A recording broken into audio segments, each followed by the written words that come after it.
گاهی در تاریخ انسان‌هایی ظهور می‌کنند که نه تنها کشورشان بلکه وجدان جهان را تغییر می‌دهند.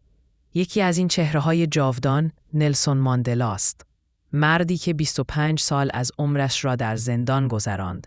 اما وقتی آزاد شد نه انتقام خواست و نه خشم بلکه بخشش را انتخاب کرد. او نشان داد که صلح شجاعت می‌خواهد و عشق نیرومندتر از نفرت است. بخش 1. تولد و دوران کودکی. نلسون رولیهالا ماندلا در 18 ژوئیه 1918 در روستایی کوچک به نام موزو در آفریقای جنوبی به دنیا آمد. او از قوم تمبو بود، شاخه‌ای از قبیله خوسا. پدرش رئیس قبیله و مشاور پادشاه بود، اما زمانی که نلسون 12 ساله بود، پدرش را از دست داد. از همان کودکی عدالت‌خواهی و احترام به انسانیت در ذهنش شکل گرفت. او نخستین نفر از خانواده بود که به مدرسه رفت. معلمش در اولین روز مدرسه نام انگلیسی نلسون را به او داد، نامی که بعدها در سراسر دنیا طنین انداز شد. تحصیلات و آغاز آگاهی. ماندلا در دانشگاه فورت هر تحصیل کرد و سپس در دانشگاه ویتواترزرند ادامه داد. در دوران دانشجویی با تبعیض نژادی شدیدی روبرو شد.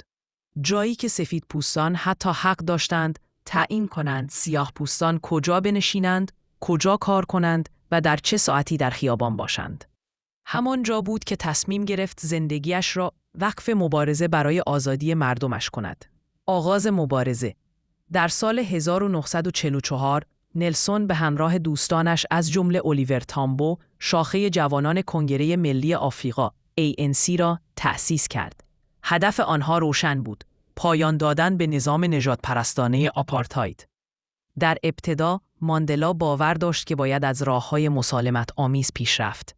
اما وقتی نیروهای دولتی در سال 1960 صدها معترض بی‌سلاح را در شارتویل کشتند، او فهمید که گاهی آزادی بهای سنگینی دارد.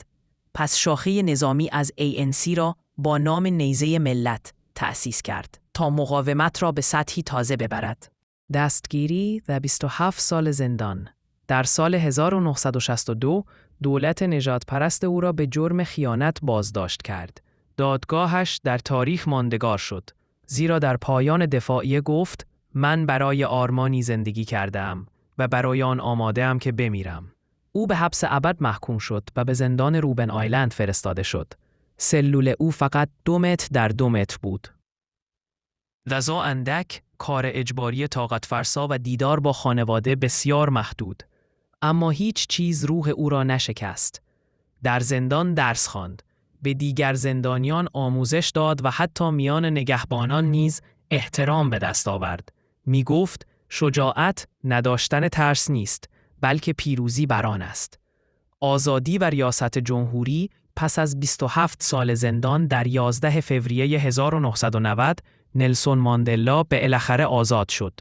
مردم با اشک و لبخند به استقبال او رفتند، اما او به جای شعار انتقام از بخشش سخن گفت. در سال 1994 نخستین انتخابات آزاد آفریقای جنوبی برگزار شد. انتخاباتی که برای اولین بار همه نژادها در آن شرکت کردند. نتیجه: نلسون ماندلا به عنوان اولین رئیس جمهور سیاه‌پوست آفریقای جنوبی انتخاب شد. او گفت: وقتی از زندان بیرون آمدم، فهمیدم اگر خشم را با خود بیرون ببرم، هنوز در زندانم. میراث و جاودانگی. در سال 1993 نلسون ماندلا همراه با رئیس جمهور پیشین دکلرک جایزه نوبل صلح را دریافت کرد. او فقط یک دوره ریاست جمهوری کرد و سپس از قدرت کناره گرفت. اقدامی نادر در سیاست آفریقا. ماندلا به جای قدرت راه خدمت را برگزید. او بنیاد نلسون ماندلا فاندیشن را تأسیس کرد برای آموزش، مبارزه با فقر و حمایت از کودکان. تا آخرین روز عمرش از صلح، برابری و آموزش دفاع کرد. در 5 دسامبر 2013 در سن 95 سالگی درگذشت. اما میراث او زنده ماند. سازمان ملل روز تولدش 18 ژوئیه را به عنوان روز جهانی نلسون ماندلا نامگذاری کرد. روزی برای خدمت، عشق و بخشش. بخش پایانی، نلسون ماندلا به ما یاد داد که آزادی واقعی فقط شکستن زنجیرهای جسم نیست، بلکه آزاد شدن از نفرت و کینه است. او نشان داد که بخشش قدرت می‌خواهد، قدرتی که فقط در قلب‌های بزرگ یافت می‌شود.